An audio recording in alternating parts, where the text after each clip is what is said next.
tunnel. It just reminded me, I am yet to take this car through a tunnel. Oh, the joys which are yet to unfold.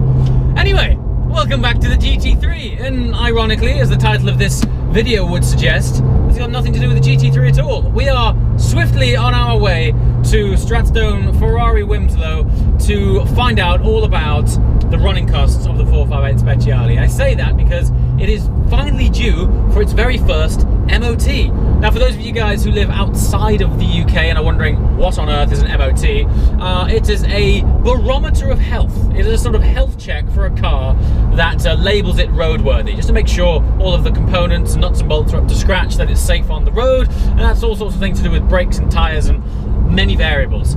Anyway, the Speciale is of course more than up to it, but the interesting thing is, since this thing had its last service, which was just before Christmas, we've had 4 track days. We've taken the car to Dubai, as you do, and it's been used. Like it's really been used, and definitely we need some new tyres. And I would be surprised if the brake pads aren't affected as well, because we went to Yas Marina for a pretty heavy track session, and that's a very fast circuit. We've had 2 sessions at Silverstone, that's pretty fast, and all of these things combined just add up to wear and tear on the car. So I often get comments and questions in the comment section of my YouTube channel and Instagram, Twitter, etc. as to what are the running costs of supercars. Well, this car currently is only 2 weeks old, so I can't provide any insight there at all.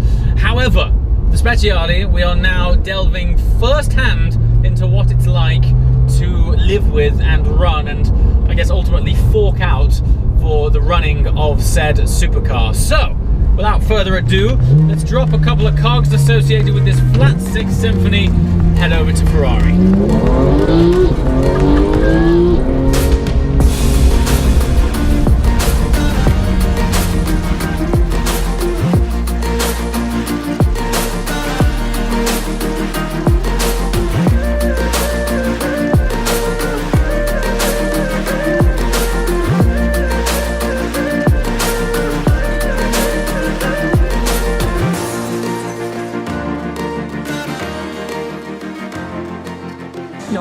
So here she is. So it's not every day you get to see your own car up on a ramp and so close like this.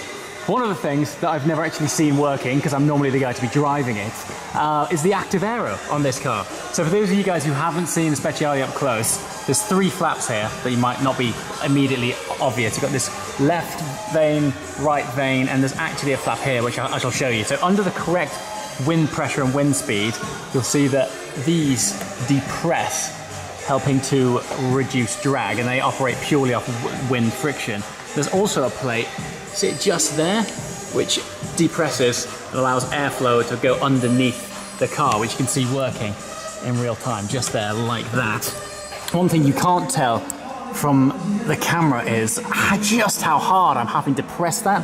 You wouldn't believe how much effort I'm having to put in to make that work, which just shows just how much wind resistance must be on there to make this active aero work. What's fascinating about supercars like this is that often a lot of the functionality you can't see. Brake cooling, there's this brake cooling duct here, channeling air directly behind the brake caliper here to keep things nice and cool. On the topic of brakes, I've been told that brake wear actually isn't too bad. I've done 4 track days with this car on the same set of tyres. Yes, I do need tyres, more on that shortly. But the brake wear, the rear is 19% worn and the front is 14% worn, which for the kind of driving this thing gets, which believe me isn't soft, I'm actually really happy with. I guess, you know, it's not a super lightweight car, but ultimately it's not Grand Tourer weight either, so wear on brakes and tyres so far hasn't been too bad. For tyre wear, you can see here, there's slightly more wear on the inside, which is usual, but generally across the board the wear is fairly flat, which is exactly what you want to see. The last track I was on was Silverstone, which is a clockwise circuit, so you can see the difference on the edge of the tyres here, where you've got these little lifts on the treads where things have got a bit hot and the weight is transferred to the outside of the car. They've lifted up, whereas on the outside it's not there because the weight transfer isn't there. And then moving down further towards the rear, there's little details which, again, you wouldn't see unless you've got your car up on a ramp. These are actually the slots for the air intake and cooling for the rear brakes. Again, that connects via a pipe just down there, sending cool air to the discs here. One thing I didn't know was this whole tray, all of this here, is carbon fiber, which is crazy. And this is just an example of the details that occur on supercars. I often say it's always the details you don't see on cars like this that sort of help to constitute why it's a supercar, and they really have. Look, this whole under tray, let me just clean off that dirt, all carbon, this whole tray. So lightweight savings everywhere, pretty awesome. Now, rear tires, again, we were on a clockwise circuit, so you'll see the wear on the inside tire, not too bad, fairly flat. It's a little bit of beading there, but it's not terrible. Compare it with the outside tire, look at the difference. I mean, you just got these massive strips here of melted rubber. These were fairly good tires. As you can see, we've still got the moldings on these, but yeah, I did track these in pretty close succession.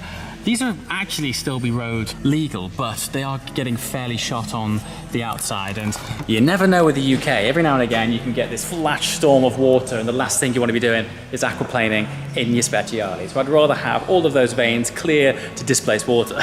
And then of course we have the vast carbon diffuser. These as well, I never actually see these aero flaps working. Basically, under certain speeds these drop down. Maybe I should stick a GoPro here sometime, face it there, and see if we can capture these flaps moving, because they are really cool. And thankfully, the carbon diffuser is in really good condition. Don't forget that I sent this to Dubai at the beginning of the year for PPF by NVN, and luckily they PPF'd all of this. So despite the fact that it does get a severe battering, it's in really good condition. All right, we're checking out some hyper-extended flappy paddles here.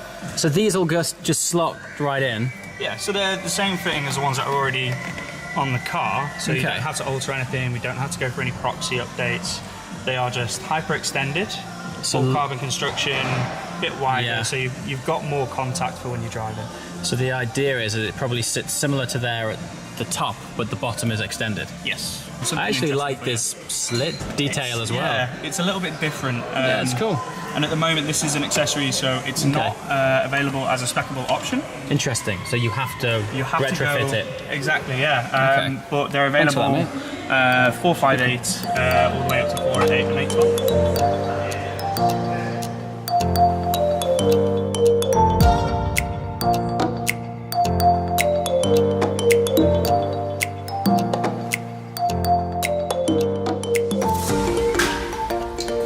This is one of the great things about having a really great dealership in which to come, wow, vibrations, in which to come and chill and check out with. So Stratton have had this awesome sort of kitchen area, really. Check this out.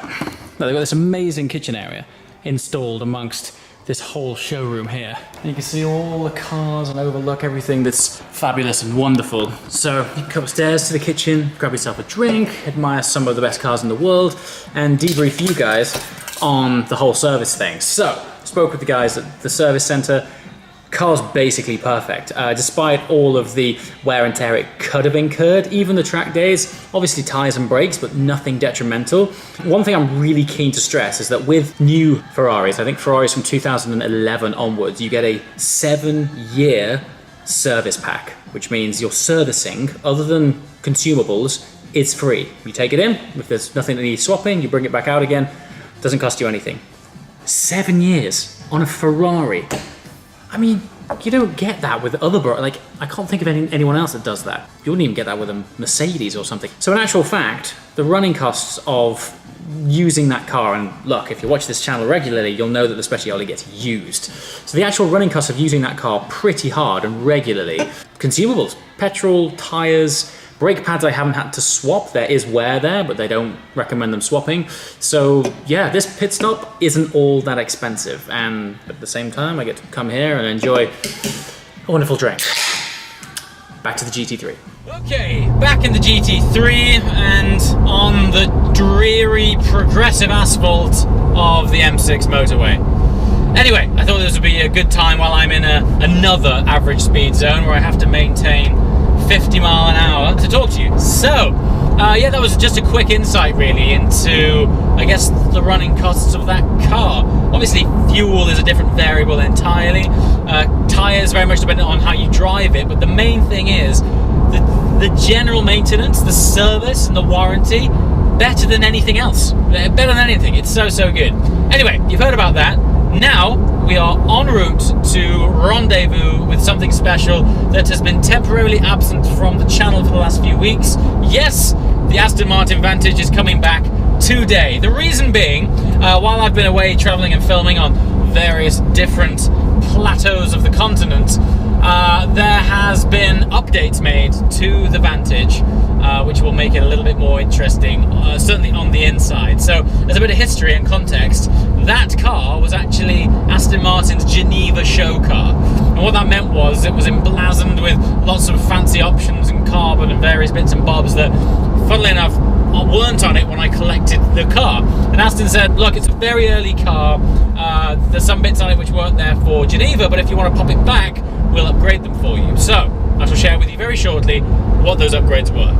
As always, thank you so much for watching. See you next time. Ciao!